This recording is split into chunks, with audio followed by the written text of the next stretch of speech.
इयत्ता पहिली विषय आहे गणित आणि या गणित विषयातील घटक आहे 1 ते 9 अंकाचा सराव। या घटकामधून विद्यार्थी 1 ते 9 अंकाचा वापर करून वस्तू मोजतात ही अध्याय निष्पत्ती पूर्ण होणार आहे। मुलांनो, तुमच्या समोर एक चित्र दिसत आहे। ते चित्र कशाचं आहे? मुलाचं चित्र आहे। किती मुले आहेत? एक। म्हणून आपण या ठिकाणी 1 अंक लिहिणार आहोत। तुमच्या समोर जे चित्र दिसत आहे ते चित्र कशाचं आहे? गाडी। किती गाड्या आहेत यामध्ये? 2। म्हणून अंक आपण किती लिहिणार आहे? 2। बरोबर। आता तुमच्या समोर विमानाचं चित्र दिसतंय। किती चित्र आहेत एकूण?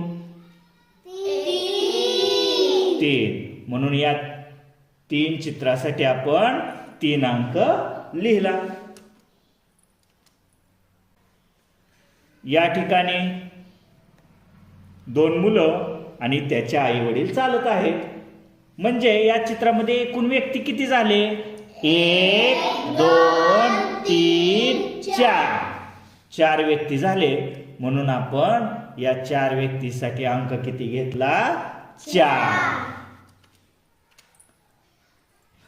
आता या चित्रामध्ये तुम्हाला पक्षी दिसतोय, आकाशात उडणारा पक्षी।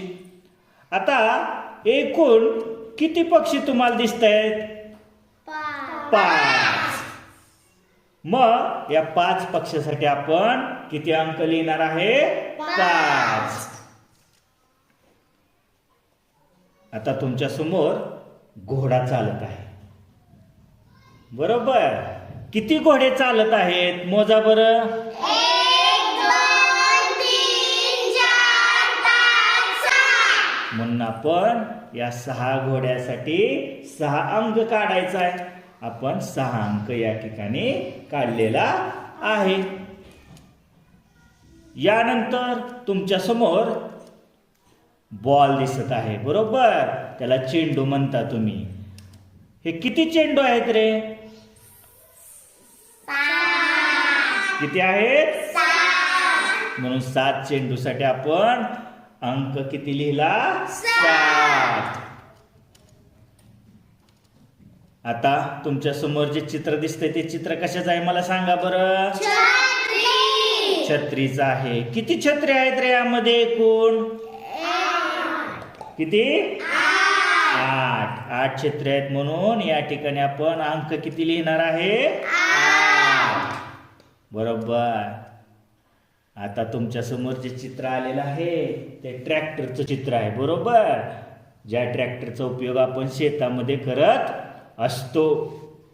मग किती चित्र आहेत रे ट्रॅक्टरचे? मोजूया आपण किती ट्रॅक्टर आहेत? 1 2 3 4 5 6 7 8 9। किती आहे? 9। म्हणून या 9 ट्रॅक्टरसाठी आपण अंक किती लिहायचा आहे? 9। आता तुमच्या समोर पुन्हा चित्र आले। कशाचं चित्र आहे रे? पोपट। तर आपल्याला काय करायचंय? हे सगळे पोपट मोजायचे आणि त्याखाली हे 4 अंक दिलेत। जेवढी पोपटांची संख्या आहे तेवढ्या अंकाला आपल्याला गोल करायचंय। मग आता पोपटाची संख्या सांगा किती येते? बघूया, मोजूया आपण। 1 2 3 4 5 6 7 8। म्हणून आपण कितीला गोल केलं? कोणत्या अंकाला गोल केलं? 8 या अंकाला गोल केलं। आता कशाचं चित्र आलं तुमच्या समोर? कबूतर। किती कबूतर आहेत रे? किती कबूतर आहेत? 4 आहेत। मग आपल्याला खाली जे 4 अंक दिले त्यापैकी 4 या अंकाला आपल्याला गोल करावा लागणार आहे। करूया गोल। बरोबर। आता तुमच्या समोर कशाचं चित्र आलं? मोर।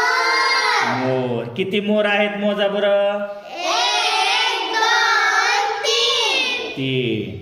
मग या मोरासाठी आपल्याला खालील कोणता अंक घ्यावा लागणार आहे. 3 मोर आहेत म्हटल्यावर 3. कोणत्या अंकाला गोल करायचा आपण. हे आपण 3 या अंकाला गोल केलं.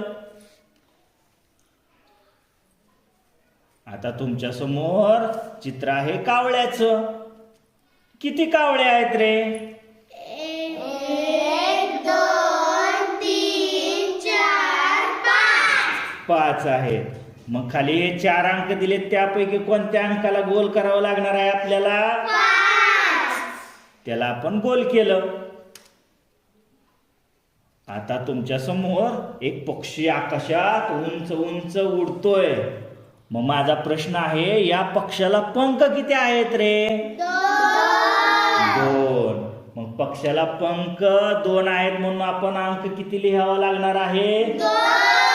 2. म्हणून आपण या ठिकाणी अंक किती लिहिला. 2. आता हे चित्र कशाचं आहे. या रिक्षाला चाके किती आहेत ते मोजायचंय आणि त्याचा अंक आपल्याला लिहायचा आहे. सांगा बरं ह्या रिक्षाला किती चाके आहेत. 3. म्हणून आपण अंक किती लिहिणार आहे. 3.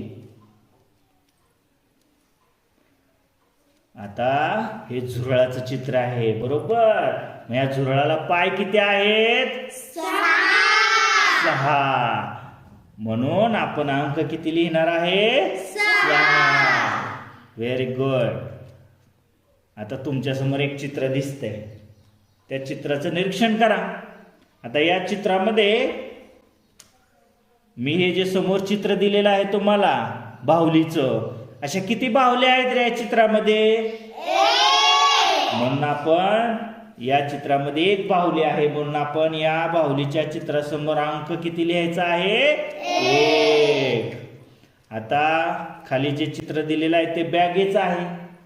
बॅग किती आहेत या चित्रामध्ये. 2. म्हणून आपण पुढे अंक किती लिहिला. 2. आता हे चित्र आहे बॉलचं. किती बॉल आहेत बरोबर ह्यामध्ये. 4 आहे.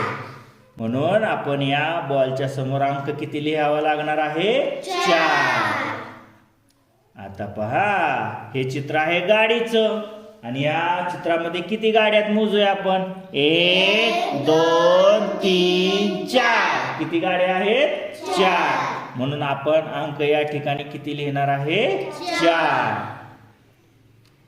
आता आपण 1 ते 9 अंकाचा सराव पुन्हा करूया. सर्वांनी म्हणायचं मोठ्यानं.